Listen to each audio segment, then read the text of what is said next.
ದೊಡ್ಡಬಾಣಗೆರೆ ಪಂಚಾಯತಿ ವ್ಯಾಪ್ತಿಯಲ್ಲಿರ್ತಕ್ಕಂಥವ್ರು. ನಾವು ಈ ಅನಿವಾರ್ಯ ಕಾರಣದಿಂದ ಪ್ರಕೃತಿ ವಿಕೋಪಕ್ಕೆ ಬಂದು ಆನೆಕಲ್ಲಿಗೆ ತುತ್ತಾಗಿ ಬೆಳೆಗಳೆಲ್ಲ ಹಾಳಾಗಿ ಹೋಗ್ತಿದ್ದಾವೆ. ಸಂಬಂಧಪಟ್ಟ ಅಧಿಕಾರಿಗಳು ಈ ತೋಟಕ್ಕೆ ಬಂದು ನೀವು ಪರಿಶೀಲನೆ ಮಾಡಿ ಅದಕ್ಕೇನಾದರೂ ಸೂಕ್ತ ಪರಿಹಾರ ನೀಡಬೇಕಾಗಿ ನಾವು ಕಳಕಳಿಯಿಂದ ಮನವಿ ಮಾಡ್ಕೊಳ್ತಾ ಇದ್ದೀವಿ. ಹಾಗೆ ನಾವು ಆನೆಕಲ್ಲು ಬಿದ್ದೈತೆ ಅಂತ ಹೇಳಿ ಸುಮ್ಮನೆ ಇದ್ದಿಲ್ಲ, ಹಬ್ಬ ಕೂಡ ಮಾಡೋಕ್ಕೆ ನಾವು ಆಗ್ತಾಯಿಲ್ಲ. ಹಬ್ಬ ಮಾಡೋದಕ್ಕೂ ನಾವು ಇದು ಮಾಡ್ಕೊಂಡು ಬಂದು ನಾವು ಔಷಧಿಗಳ ಸ್ಪ್ರೇ ಮಾಡಿದ್ದೀವಿ. ನಾವು ಯಾವುದೇ ರೀತಿಯಲ್ಲಿ ಹಬ್ಬ ಅಡಚಣೆಗಳನ್ನು ನಾವು ಇದು ಮಾಡ್ಕೊಂಡಲೇ ನಾವು ಇದು ತೋಟನೇ ನಮಗೆ ಗತಿ ಇರೋದ್ರಿಂದ ಇದನ್ನು ನಾವು ಪರಿಹಾರ ನೀವು ಒದಗಿಸ್ಕೊಂಡು ಕೊಡಬೇಕಂತ ಹೇಳ್ಬಿಟ್ಟು ನಾವು ಕಳಕಳಿಯಿಂದ ಮನವಿ ಮಾಡ್ತಾಯಿದ್ದೀವಿ. ದಯವಿಟ್ಟು ಇದಕ್ಕೆ ಸೂಕ್ತ ಪರಿಹಾರ ನೀಡಬೇಕು. ಹಾಗೆ ಅಧಿಕಾರಿಗಳು ಸಹ ಇದನ್ನು ಗಮನ ಹರಿಸಬೇಕಾಗಿ ಮನವಿ ಮಾಡ್ತೀವಿ.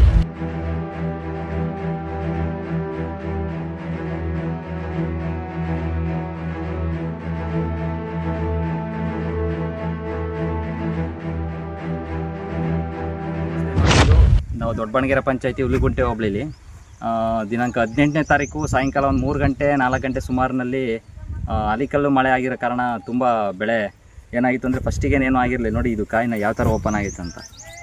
ಇದರಲ್ಲಿ ಹುಳುಗಳು ಆಲ್ರೆಡಿ ಬರ್ತಾ ಇದ್ದಾವೆ. ಇನ್ನೊಂದು ಇಲ್ಲಿ ಕಾಯಿ ನೋಡಿರಿ, ಈ ಕಾಯಿ ಮುಂಚೆನೇ ಒಂದು ವಾರದಿಂದ ಹಿಂದೆ ಅವಾಗೇನೂ ಆಗಿರಲಿಲ್ಲ. ಈ ಬ್ಲ್ಯಾಕ್ ಆಗೈತೆ ನೋಡಿ. ಇವಾಗ ಇತ್ತೀಚೆಗೆ ಕಾಣ್ತಾ ಇರೋದು. ಈ ಕಾಣೋದಕ್ಕೆ ಕಾರಣ ಏನಂತಂದರೆ ನೀವು ಇದರಲ್ಲಿ ಕನಿಷ್ಠ ಅಂದ್ರೂ ಒಂದು ನಮ್ಮ ದೊಡ್ಡಬಾಣಗೆರೆ ಪಂಚಾಯತಿಯಲ್ಲಿ 200 ಎಕರೆಯಲ್ಲಿ ದಾಳಿಂಬೆ ಬೆಳೆ ಬೆಳೀತಾ ಇರೋದು. ಅದರಲ್ಲಿ ಕರಿತಿಂದಳ್ಳಿಲಿ ಜಾಸ್ತಿ. ಆದರೆ ನಮ್ಮದು ಸರ್ವೆ ನಂಬರ್ ಎಲ್ಲ ಬರೋದೆಲ್ಲ ದೊಡ್ಡಬಾಣಗೆರೆ ಪಂಚಾಯತಿ ವ್ಯಾಪ್ತಿಗೆ. ಇದುವರೆಗೂ ಒಂದು ಬೆಳೆ ಬೆಳಿಬೇಕಂದ್ರೆ 6 ತಿಂಗಳು 8 ತಿಂಗಳು ಎಷ್ಟು ಶ್ರಮ ಪಡಬೇಕು ಅನ್ನೋದು ನಮಗೆ ತುಂಬ ಕಷ್ಟ ಐತಿ. ಒಂದು ವಾರದಲ್ಲಿ ಒಂದು ಸಾರಿ ಸ್ಪ್ರೇ ಮಾಡಬೇಕು. 600 ಲೀಟ್ರ್ ಈ ಪ್ಲಾಟಲ್ಲಿ ಇರೋದು 1200 ಗಿಡ. ಇಲ್ಲಿ ಏಕ ನೋಡ್ಕೊಂತ ಹೋದರೆ 20 ಎಕರೆವರೆಗೂ ಪೂರ್ತಿ ದಾಳಿಂಬೆನೇ ಹಾಕಿರೋದು ನಾವು ಪೂರ್ತಿ. ಒಂದು ಆ 1200 ಗಿಡಕ್ಕೆ 600 ಲೀಟ್ರ್ ಔಷಧಿ ಸ್ಪ್ರೇ ಮಾಡಬೇಕು. 600 ಲೀಟ್ರ್ ಸ್ಪ್ರೇ ಮಾಡೋದಕ್ಕೆ 4,500 5,000 ರೂಪಾಯಿವರೆಗೂ ಔಷಧಿ ಖರ್ಚಾಗುತ್ತೆ. ಅದು ಒಂದು ವಾರದಲ್ಲಿ. ಕನಿಷ್ಠ ನಾವು ಒಂದು ತಿಂಗಳಲ್ಲಿ 4 ವಾರ ಕಂಟಿನ್ಯೂ ಆಗಿ ಸ್ಪ್ರೇ ಮಾಡಲೇಬೇಕು. 6 ತಿಂಗಳವರೆಗೂ ಮಾಡ್ಕೊ ಬಂದಿರೋದು ಈ ಬೆಳೆ ಈಗ ಅಚಾನಕ್ಕಾಗಿ ಸಡನ್ನಾಗಿ ಬಂದಿರೋ ಮಳೆ ಆನಿಕಲ್ ಮಳೆ ಅಂತಂದರೆ ಆ ಮಳೆಯಿಂದ 6 ತಿಂಗಳು ನಾವು ಕಷ್ಟಪಟ್ಟು ಇಲ್ಲಿವರೆಗೂ 4 ಲಕ್ಷ ರೂಪಾಯಿ ಬಂಡವಾಳ ಹಾಕಿರೋದು. ಬರೀ ಇದಕ್ಕೇನೆ 1200 ಗಿಡಕ್ಕೆ 4 ಲಕ್ಷ ಬಂಡವಾಳ ಹಾಕಿದ್ವಿ. ಅದು ಔಷಧಿಗೆ. ಗೊಬ್ಬರ ಲೆಕ್ಕ ಹಾಕೊಂಡ್ರೆ 2 ಲಕ್ಷ ಆಗುತ್ತೆ. 6 ಲಕ್ಷವರೆಗೂ ನಾವು ಬಂಡವಾಳ ಹಾಕಿದ್ವಿ. 1200 ಗಿಡ ಆಗೈತೆ. ಇದು ಅಷ್ಟಾಗಿರೋದಕ್ಕೆ ಆಲಿಕಲ್ ಮಳೆ ಬರೀ ಜಸ್ಟ್ ಅರ್ಧ ಗಂಟೆ ಬಂದಿರೋದು.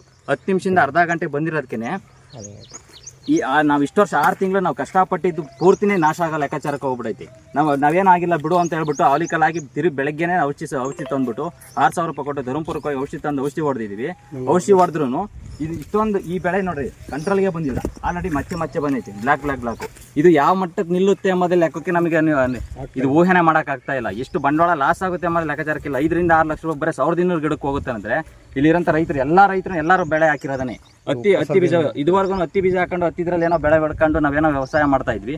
ಆದರೆ ಇದನ್ನೇ ನಂಬ್ಕೊಂಡು ನಾವು ಅವ್ರ ಸಾಲ ಮಾಡಿಬಿಟ್ಟು ಬೆಳೆ ದುಡ್ಡು ಸಿಗುತ್ತೆ ಅಂತಂದು ಹೇಳ್ಬಿಟ್ಟು ನಾವು ಇದಕ್ಕೆ ಯಥೇಚ್ಛವಾಗಿ ಬಂಡವಾಳ ಹಾಕೊಂಡು ಸಾಲ ಮಾಡಿಬಿಟ್ಟು ಇಷ್ಟೊಂದು ನಾವು ವ್ಯವಹಾರ ಮಾಡಿ ಇದನ್ನೆಲ್ಲ ಮಾಡಿದರೆ ₹1 ಲಾಭ ಬರೋ ಲೆಕ್ಕಾಚಾರಕ್ಕಿಲ್ಲ.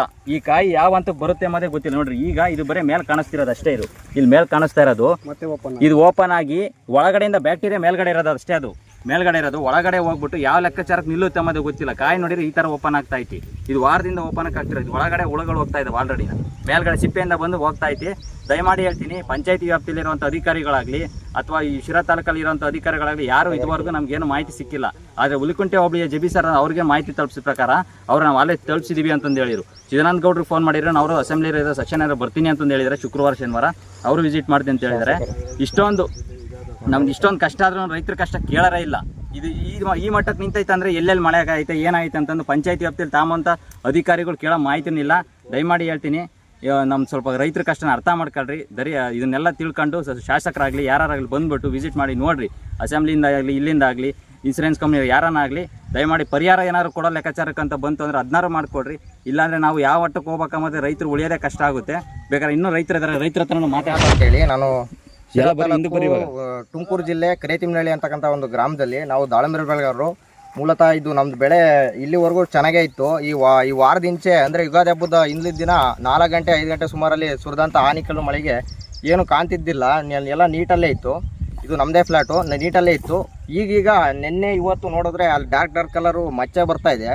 ಅದನ್ನ ನೋಡಿದ್ರೆ ಇದೇ ಒಳಗಡೆ ಸುಲಿದು ನೋಡ್ಬಿಟ್ರೆ ಅದು ಕೆಟ್ಟಂಗೆ ಕಾಣ್ತಾ ಇದೆ. ನಾವು ಬಂಡವಾಳ ಹಾಕ್ಬಿಟ್ಟಿದ್ವಿ. ಇಷ್ಟು ದಿನ ಎಲ್ಲ ಸ್ಪ್ರೇ ಮಾಡ್ಕೊಂಡು ಇದು ಮಾಡಿದ್ದೀವಿ.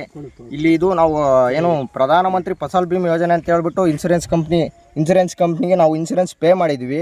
ಅವರು ಯಾವುದೇ ಅಧಿಕಾರಿಗಳು ಇಲ್ಲಿವರೆಗೂ ಆಗಮಿಸಿಬಿಟ್ಟು ನಮಗೆ ಪರಿಹಾರವನ್ನು ಎಕ್ಸ್ಟ್ರಾ ಮಣ್ಣು ಕೊಡಬೇಕು. ಅಂದರೆ ಈಗ ನಮಗೆ ಒಂದು ಈ ಬೆಳೆ ಅಂದರೆ ಒಂದು 20 ಭಾಗ ಅಷ್ಟೇ ನಮಗೆ ದೊರಕ್ತಾ ಇದೆ. ಇನ್ನು 100 ಭಾಗಕ್ಕೆ 80 ಭಾಗ ನಮಗೆ ನಾಶ ಆಗ್ತಾ ಇದೆ. ಹಂಗಾಗಿ ಈ ನಷ್ಟವನ್ನು ನಾವು ಇನ್ಸೂರೆನ್ಸ್ ಪೇ ಮಾಡಿರೋದ್ರಿಂದ ಇನ್ಸೂರೆನ್ಸ್ ಕಂಪ್ನಿಗಳು ನಮಗೆ ಈ ನಷ್ಟವನ್ನು ಭರಿಸ್ಕೊಡ್ಬೇಕು. ಮತ್ತು ನಮ್ಮ ಭಾಗದ ಶಾಸಕರು ಈ ಕೂಡಲೇ ಏನು ಸಂಬಂಧಪಟ್ಟ ತೋಟಗಾರಿಕೆ ಅಧಿಕಾರಿಗಳು ಮತ್ತು ಇದಕ್ಕೆ ಸಂಬಂಧಪಟ್ಟಂಥ ಏನು ಇನ್ಸೂರೆನ್ಸ್ ಏನು ಕಂಪ್ನಿಗಳಿದ್ದಾವೆ ಅವರಿಗೆ ತಿಳಿಸಿ ಇದಕ್ಕೆ ಸೂಕ್ತ ಪರಿಹಾರವನ್ನು ನೀಡಿಕೊಡ್ಬೇಕು. ಮತ್ತು ಇನ್ನೊಂದು ನಮ್ಮ ಪಂಚಾಯತಿಗಳು ಭಾಳ ಆಗಿದೆ. ಅಂದರೆ ದೊಡ್ಡಬಾಣಗೆರೆ ಪಂಚಾಯತಿಲಿ ಇಲ್ಲಿವರೆಗೂ ಇಶ್ಯೂನೇ ಆಗಿಲ್ಲ. ನಮ್ಗೇನು ಎಫೆಕ್ಟ್ ಆಗಿಲ್ಲ ಬಿಡ್ರಿ ಅಂತ ನಾವು ಅಂದ್ಕೊಂಡಿದ್ವಿ. ನಮ್ಗೆ ಆನಿಕಲ್ ಬಿತ್ತು, ನಾವು ಕಣ್ಣಾರ ನೋಡಿದ್ವಿ, ಬಟ್ ನಮಗೇನು ಎಫೆಕ್ಟ್ ಆಗಿಲ್ಲ ಅಂತ ನಾವು ಅಂದ್ಕೊಂಡಿದ್ವಿ. ಈಗ ನೆನ್ನೆ ಮೊನ್ನೆ ಇವತ್ತು ನೋಡಿದ್ರೆ ಆ ಮಚ್ಚನೇ ಇದ್ದಿದ್ದಿಲ್ಲ. ನಾವು ಯಾವಾಗಲೂ ಡೈಲಿ ಬಂದು ಗಿಡದ ಹತ್ರ ಬಂದು ಅಬ್ಸರ್ವ್ ಮಾಡ್ತಿದ್ದೆ. ನೆನ್ನೆ ಇವತ್ತು ಮತ್ತು ಈ 3 ದಿನದಿಂಚೆ ಆ ಮಚ್ಚೆ ಕಾಣ್ತಾ ಇದೆ. ಅದು ದಿನೇ ಜಾಸ್ತಿ ಆಗ್ತಾ ಹೋಗ್ತಿದೆ.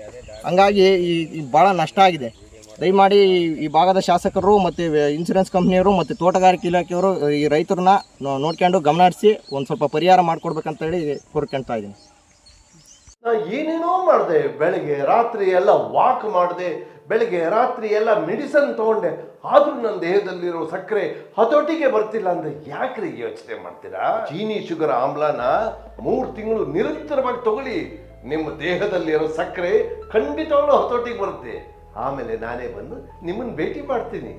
ಜೀನಿ ಸ್ಲಿಮ್ ತಗೊಳಕ್ಕೆ ಸ್ಟಾರ್ಟ್ ಮಾಡಿದ್ನು ಅವಾಗ ಮಂತ್ಲಿ ಪೀರಿಯಡ್ಸ್ ಆಗ್ತಾ ಇದ್ದೀನಿ. PCOD ಪ್ರಾಬ್ಲಮ್ ನಾರ್ಮಲ್ ಆಗಿದೆ, ಥೈರಾಯ್ಡ್ ನಾರ್ಮಲ್ ಆಗಿದೆ. ಪೀರಿಯಡ್ಸ್ ಎಲ್ಲ 6 ಮಂತ್ ಆದ್ರೂ ಆಗ್ತಾ ಇದ್ದಿಲ್ಲ, ಇವಾಗ ರೆಗ್ಯುಲರ್ ಪೀರಿಯಡ್ಸ್ ಆಗ್ತಾ ಇದೆ. ಜೀನಿ ಸ್ಲಿಮ್ ನ ಯೂಸ್ ಮಾಡಿ 8 ತಿಂಗಳಲ್ಲಿ 55 kg ಸಣ್ಣ ಆಗಿದ್ದಾರೆ. ಜೀನಿ ಸ್ಲಿಮ್ ತಗೊಳ್ಳಿ, ಬೇಗ ಸಣ್ಣ ಆಗ್ತೀರಾ, ಫ್ಯಾಟ್ ಲಾಸ್ ಆಗ್ತದೆ. ಜೀನಿ ಸ್ಲಿಮ್ ನ ಯೂಸ್ ಮಾಡಿ 100% ಯಾವುದೇ ಸೈಡ್ ಎಫೆಕ್ಟ್ ಇಲ್ಲದಂಗೆ ಸಣ್ಣ ಆಗ್ತೀರಾ.